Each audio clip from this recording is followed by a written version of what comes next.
Breaking news చూస్తున్నాం. Trump Putin భేటీ ముగిసింది. Alaska వేదికగా 2.5 గంటల పాటు సమావేశం జరిగింది. ఎలాంటి ఒప్పందం లేకుండానే ఈ సమావేశం ముగిసింది. ట్రంప్ మాట వినలేదు పుతిన్. యుద్ధం ఆపేందుకు ఇంకా అంగీకారం తెలపలేదు పుతిన్. ట్రంప్ ముందు పలు డిమాండ్లు కూడా పెట్టిన సమాచారం ఉంది. సమావేశం తర్వాత ట్రంప్ కొన్ని కీలకమైన వ్యాఖ్యలు చేశాడు. డీల్ పూర్తి కావడంపై జెలెన్స్కీ ఇక ఆయన చేతుల్లోనే ఉంది అంటూ ఆయన కామెంట్ చేశారు. పుతిన్తో చర్చించే అంశాలను బయటకు చెప్పలేదు ట్రంప్. రష్యా చమురు సుంకాల మీద కూడా స్పందించారు డొనాల్డ్ ట్రంప్. సుంకాలపై పునరాలోచన చేస్తానని కూడా ఆయన వెల్లడించినటువంటి పరిస్థితి ఉంది.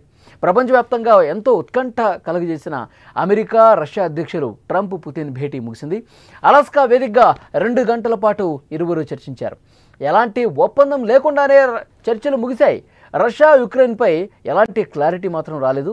యుద్ధం ముగించేందుకు పుతిన్ ఒప్పుకోనట్టుగా తెలుస్తోంది.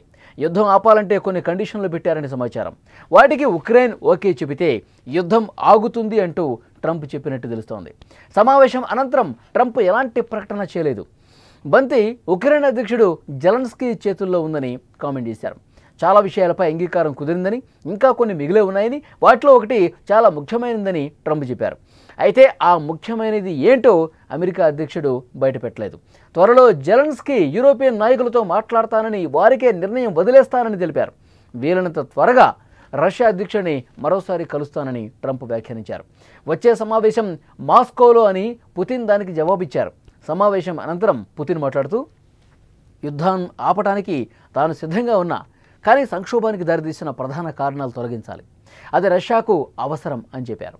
యుద్ధం ఆగటానికి ట్రంప్తో సమావేశం తొలి అడుగు అని చెప్పారు. 2020 ఎన్నికల్లో తాను గెలిచి ఉంటే యుద్ధం మొదలై ఉండేది కాదని ట్రంప్ పదే పదే చెప్తున్న మాటలతో పుతిన్ ఏకీభవించినటువంటి పరిస్థితి ఉంది. ఇక పుతిన్తో భేటీ అనంతరం రష్యా చమురును కొనుగోలు చేస్తున్న దేశాలపై అదనపు సుంకాలపై ట్రంప్ వెనక్కి తగ్గారు. ఈ సుంకాలపై పునరాలోచన చేస్తానని వెల్లడించారు. దీనిపై ఇప్పుడే నిర్ణయం తీసుకోలేను, 2-3 వారాల్లో పునరాలోచన చేస్తాను అని చెప్పారు. రష్యా నుంచి చమురు కొనుగోలు చేస్తున్న కారణంతో ఇటీవల భారత్ మీద 50% సుంకాలు విధించినటువంటి ట్రంప్ ఆగస్టు 27 నుంచి అమల్లోకి వస్తున్న విషయం కూడా తెలిసిందే.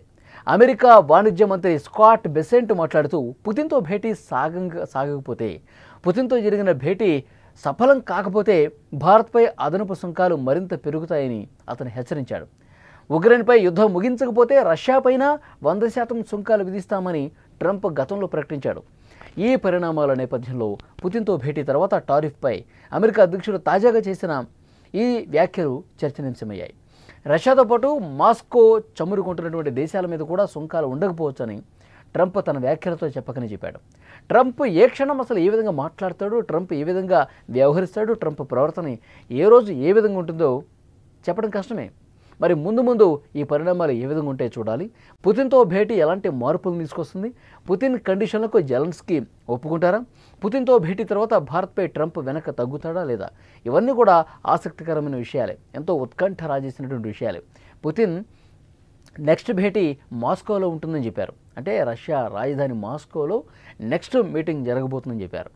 ఇప్పుడు ట్రంప్ చెప్పిన దాని ప్రకారం కొన్ని నిర్మాణాత్మకమైనటువంటి చర్చలు ఈ భేటీలు జరిగాయి.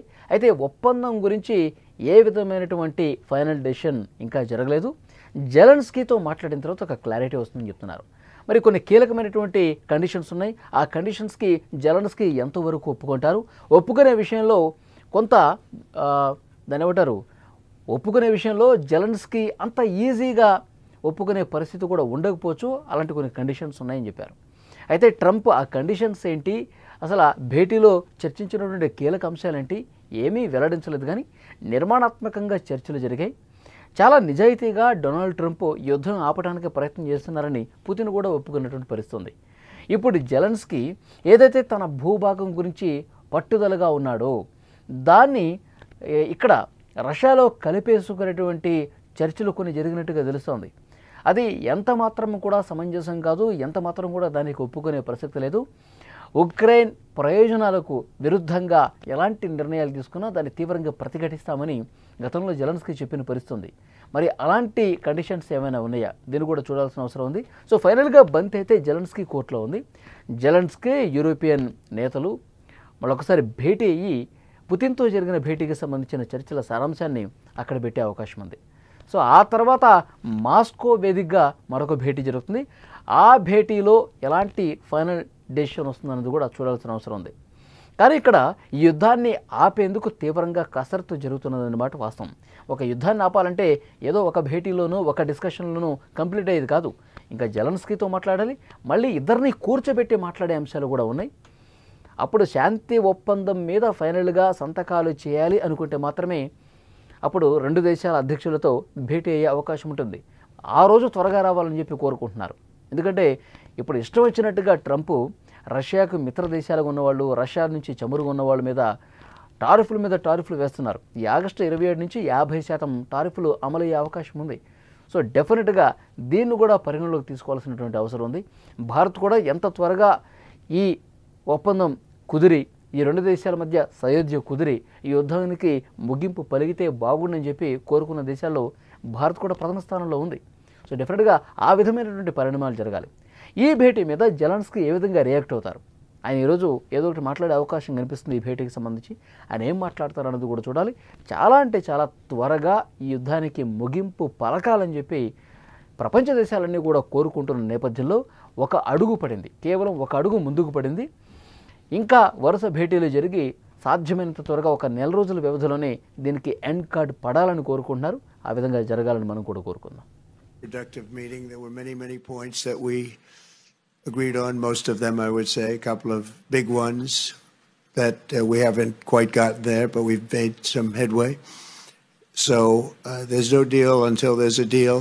I will call up NATO in a little while. I will call up the various people that I think are appropriate, and I'll of course call up President Zelensky and tell him about today's meeting. It's ultimately up to them. They're going to have to agree with. Thank you very much, Vladimir.